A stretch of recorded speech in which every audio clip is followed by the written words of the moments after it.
تو اسلام پہ جو لوگ اعتراض کرتے ہیں کہ اسلام میں یہ غلط یہ غلط, فرض کر لو تھوڑی دیر کے لیے مان لیا بھائی اسلام غلط ہے, اب کیا کروں میں؟ اب میرے پاس یا تو عیسائی مذہب ہے یا ہندو ہے یا سکھ بن جاؤں یا میں ملحد ہو جاؤں, خدا ہی کا انکار کر دوں, تمام مذاہب کا انکار کر دوں. اگر اسلام پہ 10 اعتراضات ہوتے ہیں, الحاد پہ 1000 اعتراضات ہوتے ہیں, ہندو مذہب پہ 2000 اعتراضات ہوتے ہیں, عیسائیت پہ 3000 اعتراضات ہوتے ہیں. تو بھائی پہلے مجھے اب جو میں آپ پہ اعتراض کروں گا اس کا جواب دو. میں عیسائیت سے سیٹسفائی ہوں گا, پھر میں عیسائیت اور اسلام کو کمپیئر کروں گا آپس میں. سمجھ میں نہیں آ رہی میرا خیال ہے بات؟ تو کبھی بھی ایسا نہیں ہو سکتا کہ باطل آپ پہ اعتراض کرتے رہے, آپ جواب دیتے رہے, اس میں زندگیاں کھپ جائیں گی آپ کی, کچھ بھی حاصل نہیں ہوگا. وہ کوئی نیا اعتراض نکال کے لے آئے گا, کل وہ کوئی نیا اعتراض نکال کے لے آئے گا. تو بجائے اس کے کہ آپ جو لوگ حضرت عمر پہ اعتراض کرتے ہیں نا کہ حضرت فاطمہ کے ساتھ یہ کیا, حضرت فاطمہ کے ساتھ معاذ اللہ نقل کفر, سیدھا سیدھا ایک جواب دیا کرو کہ حضرت علی رضی اللہ تعالی عنہ اس وقت زندہ تھے یا نہیں تھے؟ سیدہ فاطمہ حضرت علی کی زوجہ تھیں یا نہیں تھیں؟ تو آپ نے یہ حضرت عمر پہ اعتراضات کر رہے ہو, ان کو برا بلا معاذ اللہ کہہ رہے ہو, حضرت علی نے کیوں نہیں کیا یہ کام؟ نہیں یہی بات میرا خیال ہے سمجھ. حضرت علی کیوں خاموش تھے کہ ان کی زوجہ کے ساتھ ظلم ہو رہا ہے, معاذ اللہ ان کی زوجہ کو مارا جا رہا ہے جس سے ان کا حمل ضائع ہو رہا ہے, معاذ اللہ میری بیوی کے ساتھ کوئی ایسا کرے میں خاموش رہوں گا؟ آپ ان کے ہاتھ پہ بیعت بھی ہو رہے ہیں, ان کو خلیفہ بھی مان رہے ہیں, اور حضرت عمر اور حضرت علی کے اتنے اچھے تعلقات کہ حضرت عمر جو کمیٹی بنا رہے ہیں 6 آدمیوں کی کہ میرے بعد کون خلیفہ ہوگا, اس میں سیدنا علی کا نام بھی ڈال رہے ہیں. واہ واہ واہ. حضرت علی کی زوجہ کے ساتھ اور پیغمبر کی صاحبزادی, ان سے بڑا کیا رتبہ ہو سکتا ہے؟ ان کے ساتھ معاذ اللہ ایک شخص اتنا ظلم کر رہا کہ وراثت معاذ اللہ نقل کفر وراثت نہ دے رہا ان کو, ان کا حمل ضائع کر دیا. اور حضرت علی کے اتنے اچھے تعلقات, حضرت علی سے ایک ضعیف روایت نہیں ملتی کہ حضرت عمر پہ انہوں نے طنز کیا ہو یا ان کو ظالم کہا ہو. اتنے اچھے تعلقات کہ عمر حضرت علی کے لیے کو خلیفہ کے لیے نامزد کر رہے ہیں اور ان کی بیٹی کو نکاح کا پیغام بھیج رہے ہیں. یہ شیعہ کتابوں میں بھی مل جائے گا آپ کو کہ حضرت علی نے, حضرت علی کی بیٹی سے کس کا نکاح ہوا ہے؟ حضرت عمر کا. شروع میں حضرت علی نے نکاح کا پیغام مسترد کر دیا تھا, صرف اس بیس پہ کہ آپ کی عمر زیادہ ہے, اس بیس پہ نہیں کہ آپ ظالم ہیں, آپ نے میری زوجہ کے ساتھ معاذ اللہ اچھا سلوک نہیں کیا, عمر کے ایج ڈفرینس کی وجہ سے. لیکن عربوں میں ایج ڈفرینس کو کچھ زیادہ ویلیو نہیں دی جاتی تھی. بعد میں حضرت عمر سے انہوں نے اپنی بیٹی کا نکاح کیا. تو یہ کیا بات ہے, اپنی بیٹی کا نکاح بھی کر رہے ہیں, ان کو داماد بھی بنا رہے ہیں اور ان سے مشورے بھی لے رہے ہیں. حضرت عمر کا کوئی مجلس ایسی نہیں ہوتی تھی اہم جس میں کوئی جدید مسئلہ آیا ہو اور انہوں نے سیدنا علی کو اس میں مشاورت کے لیے شریک نہ کیا ہو. اور حضرت عمر یقینی طور پر حضرت علی کو اپنے بعد نامزد کر دیتے, لیکن حضرت علی کی عمر کی کمی کی وجہ سے, روایات میں ملتا ہے کہ عمر کی کمی کی وجہ سے حضرت علی نے 6 افراد کی کمیٹی بنائی. سمجھتے ہو کہ نہیں سمجھتے؟ تو ہم ان کے آپس میں تعلقات دیکھتے ہیں, کوئی ان میں نفرت نہیں تھی, ایک دوسرے کی تعریفیں, ایک دوسرے سے محبتیں. لیکن آج لوگ مدعی سست اور گواہ چست بنے ہوئے ہیں. تو باقی یہ کہ انہوں نے جو سوال کیا ہے کہ حضرت عمر کے 3 طلاق والے مسئلے پر, وہ یہ میں نے جمعے میں بھی اس پر بیان کیا تھا. ایک خاتون کا کلپ وائرل ہو رہا ہے, وہ کسی اسکالر کو نا, مذہبی اسکالر کو انٹرویو دے رہی ہیں کہ عمر, یہ جو اہل حدیث حضرات کہتے ہیں نا حضرت عمر نے 3 طلاق کو 3 قرار دیا, نبی کے دور میں تو 1 ہوتی تھی, حضرت عمر نے کیا کر دیا, 3 طلاق کا قانون بنا دیا. تو میں نے تو خود اہل حدیثوں کی تحریریں پڑھی ہیں اس بارے میں کہ انہوں نے گھر اجاڑ دیا لوگوں کا, یہ کر دیا. حنفیوں نے نا, حالانکہ اگر گھر اجاڑنا ہے تو پھر تو حضرت عمر نے کیا, اور شیعہ صاف لفظوں میں کہتے ہیں یہ گھر اجاڑنے کا کام کس نے کیا, حضرت عمر نے. اہل حدیث صاف لفظوں میں نہیں کہتے کیونکہ ان کو پتہ ہے کہ عمر کی محبت ہے لوگوں کے دلوں میں, وہ حنفیوں پہ ڈال دیتے ہیں. میں نے خود اہل حدیث کا فتویٰ پڑھا ہے کہ انہوں نے 3 طلاق کو 1 قرار دیا اور نیچے لکھا کہ قرآن و سنت میں 3 1 ہوتی ہیں اور حنفی علماء کو اجازت نہیں ہے لوگوں کا گھر اجاڑیں وہ. حالانکہ یہ کام پہلے قرآن نے کیا, پھر پیغمبر نے کیا, پھر ابو بکر نے کیا, پھر عمر نے کیا, پھر عثمان نے کیا, پھر علی نے کیا, پھر 4 اماموں نے کیا, تمام صحابہ نے کیا, تمام تابعین نے کیا. 7ویں صدی ہجری میں ابن تیمیہ رحمۃ اللہ علیہ کا ایک تفرد تھا, انہوں نے کہا نہیں 3 1 ہوتی ہے. 700 سال تک امت میں اہل سنت میں آپ کو ایک فتویٰ بھی نظر نہیں آئے گا کہ جس نے 3 طلاق کو 1 کہا ہو.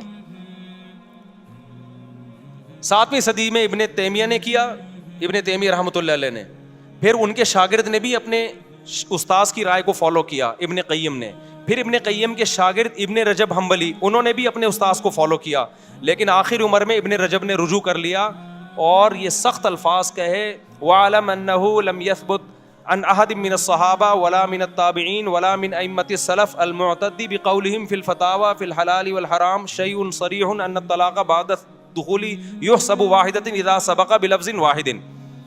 کہ انہوں نے کہا کہ کسی ایک حدیث میں بھی ہمیں نہیں ملتا، کسی ایک صحابی سے بھی نہیں ملتا، کسی ایک تابعی سے بھی نہیں ملتا کہ رخصتی کے بعد 3 کو کسی نے ایک قرار دیا ہو. صاف لفظوں میں رجوع کیا کہ میرے استاذ ابن قیم اور ان کے استاذ ابن تیمیہ اس مسئلے میں واضح غلطی پر ہیں، اس کی کوئی حیثیت نہیں ہے. رجوع کر لیا انہوں نے. اس کے بعد فقہ حنبلی میں، چونکہ یہ حنبلی تھے، ابن تیمیہ بھی، ابن قیم بھی اور ابن رجب بھی، اس کے بعد فقہ حنبلی میں یہ 3 طلاق کو ایک کہنا ختم ہو گیا. آئی بات سمجھ میں؟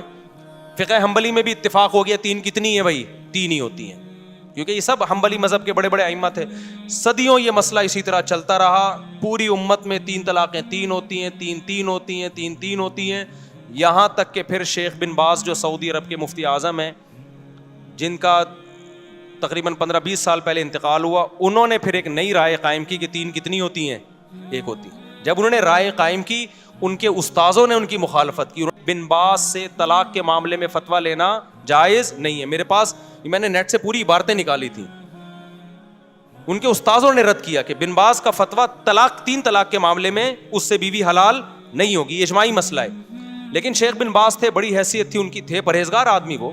لیکن ایک آدمی کی غلطی کو آپ پوری امت پہ کیسے تھوپ رہے ہو بھائی؟ پھر کیا ہوا؟ سعودی عرب میں یہ مسئلہ اختلافی بن گیا. پھر جب اختلافی بنا تو پھر ہوا یہ کہ شیخ بن باز کے استاذ اور تمام حنبلی علماء وہ سارے 3 کے 3 ہونے کا فتویٰ دیتے تھے. بن باز کے پاس جب جاتا تو 3 کے 1 ہونے کا فتویٰ. پھر بن باز کے ہی قریبی لوگوں میں سے تھے شیخ صالح العثیمین، اللہ ان کی مغفرت فرمائے، بڑے عالم تھے. انہوں نے بھی بن باز کی رائے لی. 3 کتنی ہوتی ہیں؟ انہوں نے بھی کہا 1. اب سعودی عرب میں پھڈا ہو گیا. پھر کیا ہوا؟ 80 کی دہائی یا 90 کی دہائی میں سعودی حکومت نے ایک سرکولر جاری کیا کہ 3 طلاق کے مسئلے پر تمام علماء مل کے بیٹھیں اور دلائل سے اس مسئلے کو نمٹائیں. کوئی یہ فتویٰ دے رہا ہے، کوئی وہ فتویٰ دے رہا ہے. تو پوری بحث ہوئی. اس پہ القرار کے نام سے ایک رسالہ لکھا گیا. اس میں بہت سارے علماء شریک ہوئے. ان علماء کے نام بھی اس رسالے میں. بڑی بحث ہوئی اس میں. وہ پورا رسالہ میرے پاس موجود ہے عربی میں نے پورا رسالہ پڑھا ہے. وہ اتنی زبردست جاندار بحث ہوئی. 40-50 کتابوں کو کنگھالا گیا، علماء کے فتوے دیکھے گئے، قرآن و سنت کی روشنی میں بحث ہوئی اور بالآخر یہ متفقہ فیصلہ کیا گیا کہ اکٹھی 3 طلاقیں 3 ہی ہوتی ہیں، 1 نہیں ہوتی. لیکن بن باز نے اس رائے سے اتفاق نہیں کیا. وہ اپنی رائے پر اڑے رہے. لیکن سعودی عرب کا پھر سرکاری قانون بنا کے عدالتوں میں یہ چلا دیا گیا بھائی 3 طلاق کو 3 ہی قرار دیا جائے گا، کیونکہ ہمارے پاس 1 ہونے کی کوئی معقول دلیل نہیں ہے. بڑا جاندار رسالہ ہے، میں نے پورا ایک لفظ پڑھا ہے اس رسالے کا. آج بھی موجود ہے، نیٹ پہ سرچ کرنے سے مل جائے گا. ہوا کیا پھر یہ ہوا کہ بن باز اسی رائے پہ قائم رہے، وہ 3 کو 1 کہتے رہے. اب جب سعودی عرب کی کورٹ میں جب کیس جاتا عدالت میں تو کورٹ کہتی بھائی پورے علماء کا ایک فیصلہ ہے متفقہ، تو کورٹ سے 3 طلاق کو 3 ہی قرار دیا جائے گا. ہوتا یہ کہ لوگ کیا کرتے، جس کو بیوی رکھنی ہے وہ کورٹ میں جانے کے بجائے کہاں چلا جاتا؟ بن باز کے پاس چلا جاتا. وہی اختلاف دوبارہ شروع. حالانکہ اس مجلس میں علماء نے شیخ بن باز رحمہ اللہ تعالیٰ کو یہ نصیحت بھی کی تھی کہ اس طرح امت میں توڑ پیدا ہوگا. بہرحال بڑے عالم تھے، ہم کسی عالم کی گستاخی نہیں کرتے، ان کی اور نیکیاں بہت ہیں. ایک عالم سے غلطی ہو سکتی ہے، بات یہ کہ اس کی غلطی کو آپ ساری امت پہ تو نہ تھوپیں نا بھائی. آپ یہ کہہ دیتے بھائی ان کا ایک تفرد ہے، یہ آسان تھا. لیکن اب چونکہ سرکاری سطح پہ ان کو مفتی اعظم بھی بنا دیا گیا، لوگ اسی کو فالو کرتے چلے گئے. اس میں آسانی تھی، بیوی آرام سے حلال ہو رہی ہے، طلاق کا ریشو بھی اربوں میں بڑھ گیا، دھڑ دھڑ دھڑ طلاقیں. پھر ایک نتیجہ یہ نکلا کہ چونکہ گورنمنٹ لیول پہ ایک فتوے کی ویلیو ہوتی ہے، وہ سرکاری مفتی تھے. نتیجہ یہ نکلا کہ وہ جو عدالت کا فتویٰ تھا وہ ججوں کو بھی نہیں، اب جج بھی اس کو فالو نہیں کر رہے. پھر اب جو جو محمد بن سلمان آئے، ان کے دور میں تو میرا خیال ہے کورٹ کو آرڈر دے دیا کہ 3 کو 1 ہی قرار دو. تو یہ اسلام نہیں ہے میرے بھائی، سمجھ رہے ہو؟ یہ ذاتی آراء ہیں بعض مفتیوں کی اسلام وہ ہے جو قرآن نے بیان کیا. الطلاق مرتان, طلاق 2 مرتبہ ہیں. اس میں قرآن نے نہیں کہا کہ اکٹھی دو یا ایک مہینے کے بعد دو. قرآن کہتا ہے فَإِن طَلَّقَهَا, تیسری دے دی تو فَلَا تَحِلُّ لَهُ مِن بَعْدُ, عورت تیسری کے بعد شوہر کے لیے حلال نہیں ہوگی جب تک دوسرے مرد سے نکاح نہ کر لے. تو یہ عمری قانون نہیں ہے, یہ قرآن کا قانون ہے. بخاری کی حدیث ہے, نبی صلی اللہ علیہ وسلم کی موجودگی میں عویمر اجلانی نے اپنی بیوی کو 3 طلاقیں دی. آپ صلی اللہ علیہ وسلم نے اس کو 3 ہی سمجھا, اس سے نکاح کو ختم سمجھا نبی صلی اللہ علیہ وسلم نے. بخاری کی حدیث ہے. اتنی ساری حدیثیں, میرا اس پر پورا ایک لیکچر موجود ہے, تو یہ کہیں بھی نہیں ہے. تو اس کو یہ کہنا عمری قانون, عمری قانون, یہ شیعہ لوگ یہ جسارت کر سکتے ہیں بھائی. اہل سنت اس کو عمری قانون نہیں کہتے. عمر وہ قانون نہیں بنائیں گے جو پیغمبر کے قانون کے خلاف ہو. سمجھتے ہو کہ نہیں سمجھتے؟ یہاں ابو خاتون نے یہ کہا میرا گھر اجڑ گیا 3 طلاق کے بعد, میں مجبور ہو گئی ہوں حلالہ کرنے پر. وہ رو رہی ہیں, میں مجبور ہو گئی کس پر؟ دیکھو باطل جب بھی کوئی بات کر رہا ہوگا نا, بیچ میں ایک گڑبڑ کر رہا ہوگا, وہ اسی سے وہ لوگ اس کی اس بات کو نہیں اس طرف جاتے اور رونا دھونا شروع کرتے ہیں, ہائے بیچاری کے ساتھ ظلم ہو گیا. اسلام نے عورت کو حلالے پر مجبور کیا ہے. قرآن نے جب یہ کہا 3 طلاقیں دینے کے بعد عورت پہلے شوہر سے نکاح نہیں کر سکتی جب تک عدت کے بعد دوسرے مرد سے نکاح نہ کر لے, اس سے ہم بستری نہ ہو جائے اور وہ طلاق نہ دے دے, پھر عدت کے بعد پہلے سے کر سکتی ہے. اسلام, قرآن, حدیث یہ کہہ رہی ہے کہ عورت یہ کر سکتی ہے, یہ نہیں کہہ رہا کہ عورت کو اسلام اس پہ کیا کر رہا ہے, مجبور نہ کرے. بھائی کس نے کہا ہے کہ یہ کام کرے وہ؟ یعنی ایسا ہوتا نا, مرد نے 3 طلاقیں دی ہوتی, پھر ہم جا کے عورت کی کنپٹی پہ بندوق رکھتے, اب تو دوسرے مرد سے نکاح کر, نہیں کرے گی گولی سے اڑا دیں گے ہم, تو یہ دائرہ اسلام سے خارج ہو جائے گی. تو اب تو اس کے ساتھ ریلیشن بھی, فزیکل ریلیشن بھی قائم کر, نہیں کیا ٹھا گولی سے اڑا دیں گے ہم تجھے. اب تو وہاں سے طلاق لے, نہیں طلاق لی ٹھا گولی سے اڑا دیں گے ہم تجھے.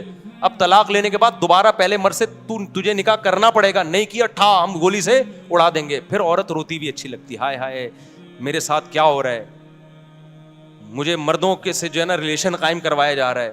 بھائی اسلام نے کہا کہ اس مرد سے آپ کا نکاح اب ختم, اب آپ انجوائے کریں لائف کو, عدت کے بعد کسی اور مرد سے نکاح کریں. آپ آئی بات سمجھ میں؟ آپ اس مرد کے ساتھ زندگی گزاریں. اگر آپ کو وہ مرد سمجھ میں نہیں آ رہا, آپ کے پاس آپشن ہے, آپ اس سے طلاق مانگ سکتی ہیں. تو یہ بے عزتی کر رہا ہے اسلام یا عزت دے رہا ہے اس کو؟ آپشن ہے آپ کے پاس, ڈیورس مانگنے میں کوئی حرج نہیں ہے. صحابیہ کے ساتھ ایسا ہی ہوا, 3 طلاقیں ہوئی, دوسرے مرد سے انہوں نے نکاح کیا, ان کو وہ مرد سمجھ میں نہیں آیا, نبی کے پاس آئی, میں ان سے طلاق لینا چاہتی ہوں. اس میں کون سی بے عزتی کی بات ہے بھائی؟ پھر اگر وہ طلاق دے دے ٹھیک ہے, نہیں دے تو گزارا کرو اس کے ساتھ, دے دے تو عدت گزر گئی آپ کی, آپ جہاں چاہیں نکاح کریں, اس میں کوئی بے عزتی کی بات ہے؟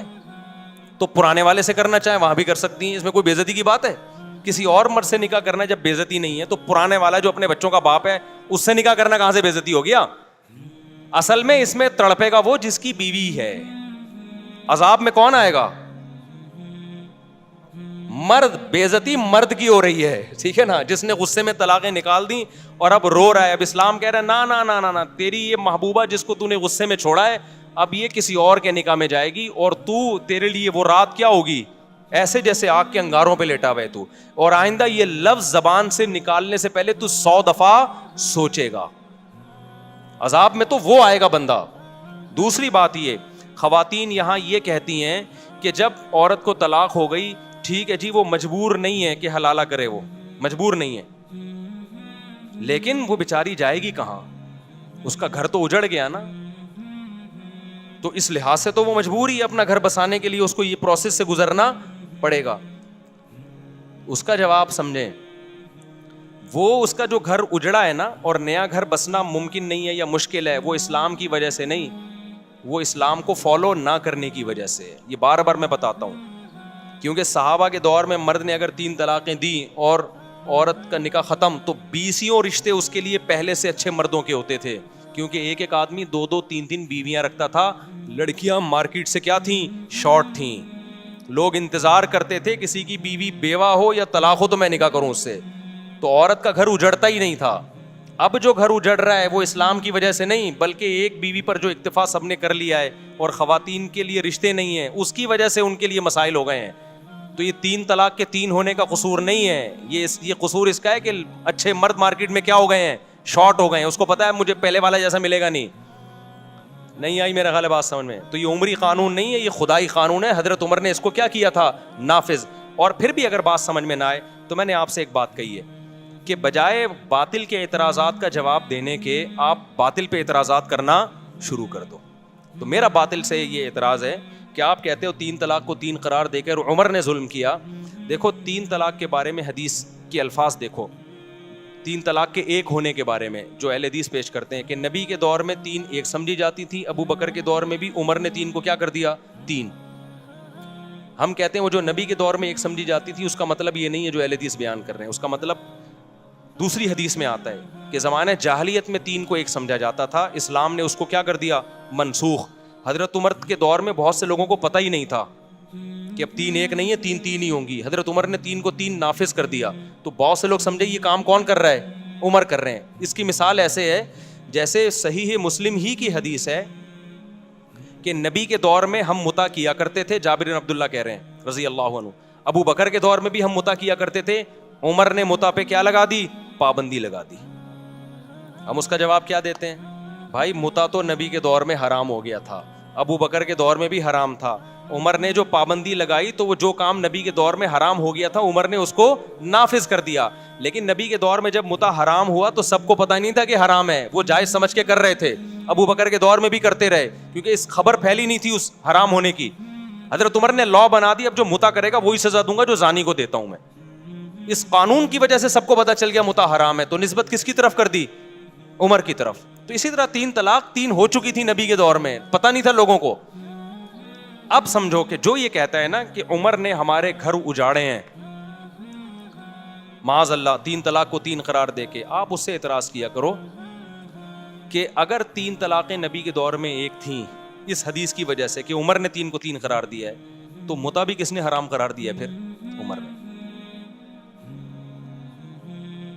لہذا آپ اگر عمر کو نہیں مانتے تو متع جیسی بےغیرتی کو بھی آپ کو ماننا بولو پڑے گا پھر آپ اسی جیسی حدیث کی وجہ سے. اور اگر آپ جواب میں کہتے ہو کہ نہیں متع تو نبی کے دور میں حرام ہو چکا تھا, تو ہم آپ کو یہ بھی دلیلیں دیں گے کہ 3 طلاقیں بھی نبی کے دور میں 3 ہو چکی تھیں. تو اب جو لوگ حضرت عمر پہ اعتراض کر رہے ہیں نا کہ عورتیں کہہ رہی ہیں, اب یہ میں اس خاتون کی طرف آتا ہوں کہ جو کہہ رہی ہیں کہ عمر نے 3 کو 3 قرار دے کے میرا گھر اجاڑ دیا. او بھائی عمر نے متع کو حرام قرار دے کے آپ کا گھر بچا لیا ہے بہت ساری عورتوں کا, کیونکہ عورت کبھی نہیں چاہتی کہ میرا میاں متع کرتا پھرے. وہ کیا خیال ہے, جس عورت کو پتا چلے میرا میاں 20 عورتوں سے متع کر چکا ہے اس کا گھر بسے گا؟ حضرت عمر نے متع پہ پابندی لگا کے کروڑوں عورتوں کا گھر بچا لیا کہ بیوی کے علاوہ تمہارے پاس کوئی آپشن نہیں ہے. متع پتہ ہے کیا ہوتا ہے جس کو یہ لوگ جائز قرار دیتے ہیں؟ متع یہ ہوتا ہے کہ جس کو کہا جاتا ہے حضرت عمر نے حرام قرار دیا, وہ والے متع کی بات کر رہا ہوں. کون سا متع حرام قرار دیا؟ متع یہ ہوتا ہے کہ آپ کسی عورت سے ایگریمنٹ کر لیں 1 سال کا یا 6 مہینے کا یا 1 ہفتے کا, کوئی بھی ٹائم متعین کر لیں, 2 گواہ ہوں, ایجاب و قبول ہو کہ ہم دونوں ایک دوسرے کے لیے حلال ہیں 1 مہینے کے لیے یا 1.5 مہینے کے لیے یا 2 مہینے کے لیے یا 1 سال کے لیے یا 10 سال کے لیے, کوئی بھی ٹائم متعین کر دیں یا 1 گھنٹے کے لیے.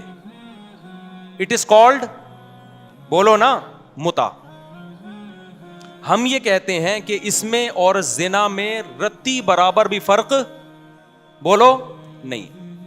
جو لوگ متع کو حلال کہتے ہیں وہ کہتے ہیں نہیں اس میں بڑا فرق ہے, زنا میں ٹائم متعین نہیں ہوتا, عورت کے ساتھ منہ کالا کیا اور نکل لیے, اس میں ٹائم متعین ہے. آئی بات سمجھ میں؟ زنا میں گواہ نہیں ہوتے, اس میں کیا ہے, گواہ ہیں, یہ کوئی فرق نہیں. اچھا کہتے ہیں زنا میں جو اولاد ہوگی حلالی نہیں ہوگی, جبکہ متع سے جو اولاد ہوگی حلالی ہوگی. اور بھائی یہ فرق نہیں ہے, یہ آپ نے زنا پہ ایک خوبصورت یعنی آپ گواہ بنا کے زنا کر رہے ہیں, ٹھیک ہے نا. اس کا مطلب ہے جو بس کسی عورت سے زنا کرنا ہو تو 2 بندوں کو گواہ بنا لو اور ٹائم متعین کر لو 1 گھنٹے کا.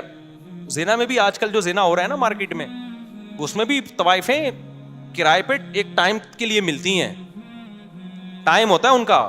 وہ پرانے زمانے میں زنا ہوتا تھا, گئے اور منہ کالا کر کے بھاگ گئے, کوئی دیکھ تو نہیں رہا. ابھی جو ہوٹلوں میں لوگ بتاتے ہیں نا جو برائیاں کرتے ہیں کہ باقاعدہ ٹائم ہوتا ہے طوائف کا کہ اتنے ٹائم تک آپ کے ساتھ رہے گی وہ, تو ٹائم بھی ہو گیا, 2 گواہ بتا دو وسیم اور غفار کو, اپنے دوستوں کو بتا دو, آج میں طوائف سے منہ کالا کرنے جا رہا ہوں. کوئی فرق نہیں ہے بھائی. نکاح میں بڑا فرق یہ ہوتا ہے کہ نکاح ہمیشہ کے لیے ہوتا ہے. طلاق کیا ہے؟ ایک عارضہ ہے کہ آپ نے ہمیشہ کے لیے رہنے کا ارادہ کیا تھا, بیچ میں آپ نے اس کو کیا کر دیا؟ ڈسکنیکٹ کر دی, اس رشتے کو توڑ دیا کسی بھی وجہ سے آپ نے.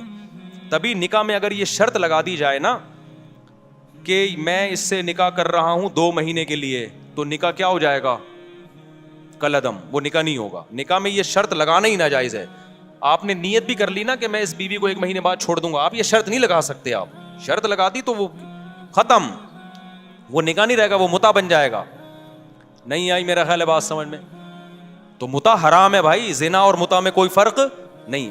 اب آپ مجھے بات بتاؤ, اگر حضرت عمر متع کو حرام نہ کرتے, آج بہت سارے مرد متع کر رہے ہوتے کہ نہیں کر رہے ہوتے؟ ان کے گھر بس جاتے.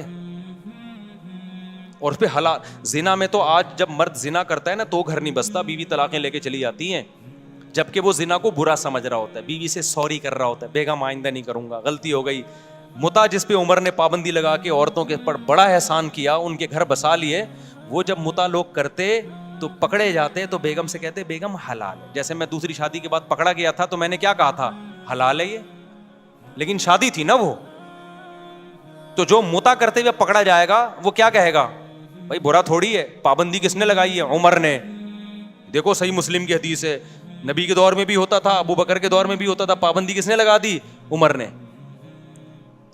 تو بتاؤ عمر عورتوں کا گھر اجاڑ رہا ہے یا بنا رہا ہے؟ عمر نے پابندی لگائی. کیا پابندی لگائی تھی؟ پابندی تو اس پہلے سے لگی ہوئی تھی. عمر نے بولا, حضرت عمر نے, اب جو متع کر کے آیا نا شادی شدہ کرے گا پتھروں سے مار کے رجم کروں گا, کیونکہ لوگ کہتے تھے یہ زنا نہیں ہے. حضرت عمر نے کہا ایسی کوئی دلیل نہیں سنوں گا میں, نہیں یہ بات میرا خیال ہے سمجھ میں. انہوں نے بولا کہ رجم کروں گا, پتھروں سے ماروں گا میں. یہ دلیل نہیں ہے کہ جی یہ گود گواہوں کی موجودگی میں ایجاب و قبول ہو رہا ہے.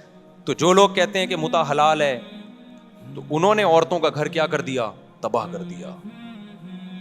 3 طلاقوں کو جو 3 کہتے ہیں, چند عورتوں کا گھر تباہ ہوتا ہے لیکن بے شمار عورتوں کا گھر بس جاتا ہے. مرد کو جب پتہ چلتا ہے نا 3 لفظ زبان سے نکالے تو دوبارہ نہیں مل سکتی مجھے, یہ وہ کروڑ دفعہ سوچتا ہے زبان سے نکالتے ہوئے, بہت دفعہ سوچتا ہے, عبرت ہو جاتی ہے اس کو, لہذا اس سے گھر بستا ہے, ٹوٹتا نہیں ہے. چند کا تو ٹوٹتا ہے لیکن چند کی وجہ سے لاکھوں کا بس جاتا ہے. اور جنہوں نے متع کو حلال کر دیا تو خود عورت سوچے اپنے سینے پہ پتھر رکھ کے کہ آپ کا میاں ایک کام جائز سمجھ کے منہ کالا کر رہا ہو, آج اس عورت سے متع کیا. کیونکہ جب متع جو لوگ حلال کہتے ہیں پھر ان کی کوئی لمٹ تھوڑی ہے کہ 20 سے حلال ہے 21ویں سے حرام ہے. کہتے ہیں سب حلال ہے, بس حلال ہے, جتنا بچاؤ متع کرو. سمجھ میں نہیں آ رہی بات. اور جو لوگ متع کو حلال کہنے کے دلائل دیتے ہیں, میں ان سے ایک سوال پوچھتا ہوں کہ پھر آپ یہ کام چھپ کے کیوں کرتے ہو؟ اس کا مطلب آپ کا ضمیر اندر سے کہہ رہا ہوتا ہے کہ یہ اچھا کام, بولو. نکاح چھپ کے کیا جاتا ہے کھلے عام. کچھ لوگ چھپ کے دوسری شادی اس لیے کر رہے ہوتے ہیں کہ پٹنے کا خوف ہوتا ہے. وہ چھپن ایک الگ چیز ہوتی ہے کہ پٹیں گے سسرال سے, سسرال نہ ہوتا تو وہ بھی بتا کے کر رہے ہوتے, لیکن شرمندگی کی وجہ سے نہیں چھپ رہے ہوتے, سائڈ افیکٹ کی وجہ سے چھپ رہے ہوتے ہیں, اور چند دن چھپتے ہیں اس کے بعد بتا دیتے ہیں وہ بھی. لیکن متع کبھی بھی کوئی اوپنلی نہیں کرتا کہ حضرات ایک اعلان سماعت فرمائیے, جمعے کو میرا متع ہے, آپ لوگ تشریف لائیے گا, میں متع کر رہا ہوں اس سے, اور خاتون کہہ رہی ہوں کہ میں بھی متع کر رہی ہوں اس سے. بہت ہی کوئی غیرت لیس ہوگا تو یہ کام کرے گا. نکاح میں لوگ اپنی بیٹیوں کے لیے رشتے تلاش کر رہے ہوتے ہیں, مولوی صاحب سے دعائیں منگوا رہے ہوتے ہیں, مولوی صاحب میری بچی جوان ہو گئی ہے, کوئی اچھا ڈھنگ کا داماد مل جائے, نکاح کرنا چاہتا ہوں. چھپ کے نہیں کرتے, کھلے عام بتاتے ہیں. متع میں کوئی بتائے گا میری بیٹی متع کرنا چاہتی ہے, کوئی اچھا متع کرنے والا ہو. تو اگر عمر نہ ہوتے, حضرت عمر نے نا گورنمنٹ لا بنا کے پابندی لگائی, عمر نہ ہوتے تو متع کے بارے میں مسلمان کنفیوژن میں ہوتے, لوگ بہت سارے اس کو حلال سمجھنا شروع کرے. عمر نے غیرت والا کام کیا, انہوں نے بولا اب جو متع کر کے آئے گا ایسی کی تیسی کر دوں گا میں اسے. تو یہ عمر کا ہم پر کیا ہے احسان ہے کہ ہمارے گھروں کو بچایا عمر نے. ایک زنا پہ ہمیں حلال کا لیبل لگانے سے عمر نے بچا لیا. سمجھتا ہے نہیں سمجھتا. باقی جو غصے میں 3 طلاقیں دیکھے ہیں ان کے گھر اجڑتے ہیں, بھائی غصے میں کنٹرول کرو اپنے آپ. بلکہ عمر نے ہم پر احسان کیا کہ ہمیں غصے میں اپنی زبان پہ کنٹرول کرنا سکھا دیا, ورنہ دھڑا دھڑ دیتے رہتے, طلاق کو کھیل بناتے رہتے. آج بہت سے لوگ ہیں جب بات آتی ہے بیگم کو طلاق نکالتے ہیں. عورت کو اس سے تکلیف ہوتی ہے, ہم سب کچھ کر لیتے ہیں بھائی, طلاق نکالتے ہیں, ہم خود کانپنے لگتے ہیں, ابے بھائی یہ تو تیر ہے, کمان سے نکل گیا تو واپس نہیں آئے گا. کتنے کیسز لوگوں کے میرے پاس آتے ہیں. ہمارے محلے میں ایک صاحب تھے, لڑتے تھے نا بیوی سے, روزانہ لڑائی, پھر ان کو غصہ آتا طلاق دوں گا, کانپتے تھے یوں کر کے, کہتے میں تو دے دوں گا ہی, 10 سال سے کہتے رہے, نکالی نہیں. ان کو پتا تھا بھائی نکل گئی تو بیگم گئی ہم سے.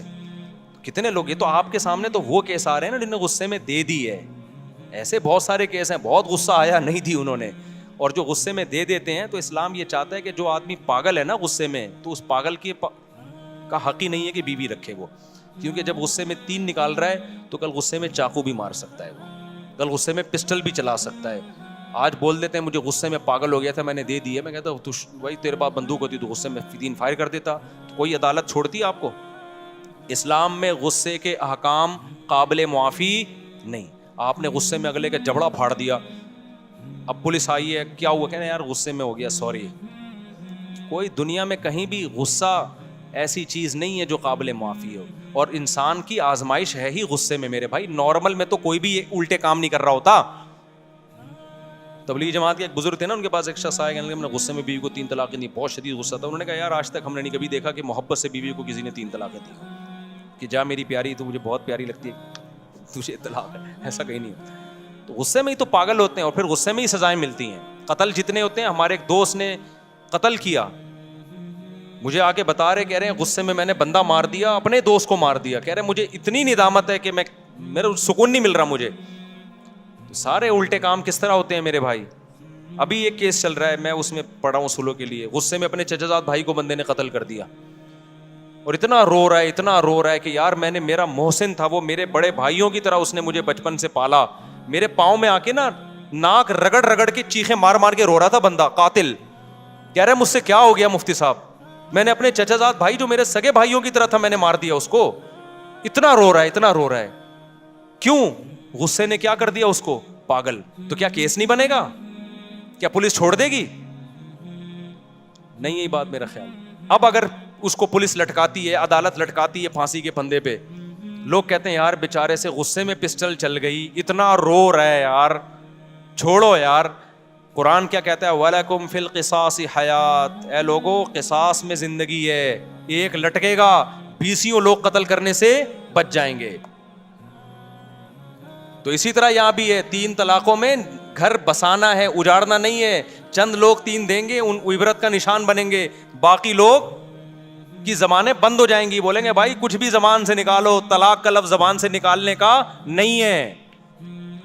نہیں ہے بات میرا خیال ہے سمجھ میں. ابھی یہ کہتے ہیں نا اسلام میں طلاق بہت آسان ہے, بہت مشکل ہے اسلام میں, کیونکہ اس کا سائڈ افیکٹ بہت زیادہ ہے. دوسروں کے ہاں بظاہر بڑی مشکل ہے طلاق, لیکن بہت آسان ہے. ان کے یہاں ہندوؤں میں کورٹ وورٹ میں جانا پڑتا ہے, لیکن اتنی آسان ہے تبھی تو دھڑا دھڑ ہو رہی ہیں طلاقیں. ہمارے یہاں بہت آسان ہے لیکن حقیقت میں بہت مشکل ہے, تبھی ہمارا فیملی سسٹم کامیاب ہے. تو یہ تو حضرت عمر پہ اعتراض کا میں نے جواب دیا, بات لمبی ہو گئی. اور پتہ نہیں کیا لکھا ہے انہوں نے حضرت عمر کے بارے میں. تیسری بات یہ کہ حضرت عمر کی رائے کی تائید میں کئی بار قرآن کی آیتیں, یہ تو بہت دفعہ ہوا ہے. حضرت عمر نے نبی صلی اللہ علیہ وسلم سے فرمایا کہ اپنی خواتین کو حکم دیں پردہ کیا کریں. آپ صلی اللہ علیہ وسلم نے نہیں حکم دیا, قرآن کی آیتیں نازل ہو گئیں. یا ایھا النبی قل لازواجک وبناتک ونساء المؤمنین یدنین علیہن من جلابیبہن. غزوہ احد میں یعنی اللہ نے حکم دے دیا کہ پردہ کروائیں اے نبی اپنی ازواج کو بھی, اور مومنین کی بیٹیوں کو بھی کہتے ہیں آپ پردہ کریں. کس کی تائید میں نازل ہوئی ہے؟ حضرت عمر کی. حضرت عمر رضی اللہ تعالی عنہ کی رائے یہ تھی. ایک اور مثال تھی بڑی زبردست, میرے ذہن سے نکل گئی, وہ بہت زبردست مثال تھی. حضرت عمر کا ایک مشورہ تھا, ہاں جنگی قیدیوں کے بارے میں. جب بدر میں قیدی آئے نا تو حضرت عمر نے حکم دیا ہر شخص اپنے رشتہ دار کی گردن اڑا دے. نبی صلی اللہ علیہ وسلم نے کہا کہ نہیں فدیہ لے کے چھوڑ دیں ہم ان کو. قرآن کی آیتیں نازل ہوئیں.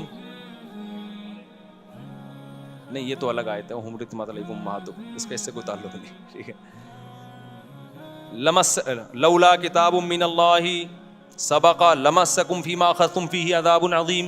اے ایمان والو تم نے جو ان قیدیوں کو فدیہ لے کے چھوڑ دیا, اللہ نے پہلے سے مقدر میں اگر یہ نہ لکھا ہوتا نا کہ تمہیں ہلاک نہیں کرنا, تو یہ اتنا بڑا جرم ہوا ہے کہ اللہ تمہیں ہلاک کر دیتا. ان قیدیوں کو چھوڑا کیوں؟ یہ تو اتنی بڑے اسلام کے دشمن تھے. تو کس کی رائے صحیح ہوئی؟ حضرت عمر کی, ان کی رائے میں. اور حدیث میں آتا ہے کہ شیطان عمر کو دیکھ کے اپنا راستہ بدل لیتا ہے.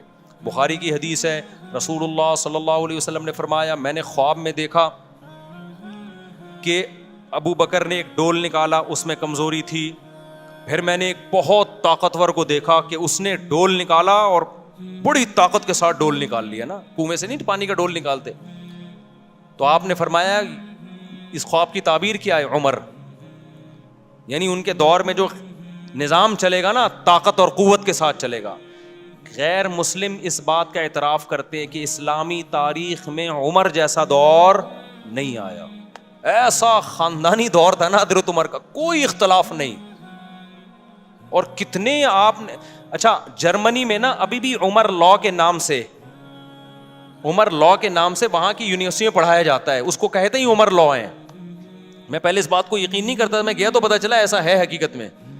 یہ جو انسانی فلاح و بہبود کے قوانین انہوں نے وضع کیے نا بہت سے یورپین کنٹریز نے, یہ حضرت عمر سے لیے انہوں نے. اس کا نام بھی اب تک انہوں نے عمر لا رکھا ہوا ہے. نہیں آئی میرا خیال ہے بات سمجھ میں؟ تو غیر آپ کے خلیفہ عادل کے عادل ہونے اور اس کی فضیلت کی گواہی دے رہا ہے, اور یہاں بعض لوگ جو اپنے آپ کو اسلام کی طرف منسوب کرتے ہیں وہ عمر کو برا بلا کہہ رہے ہیں, معاذ اللہ. حضرت عمر کو اسلامی تاریخ سے نکال دو تو کیا بچے گا بھائی آپ کے پاس؟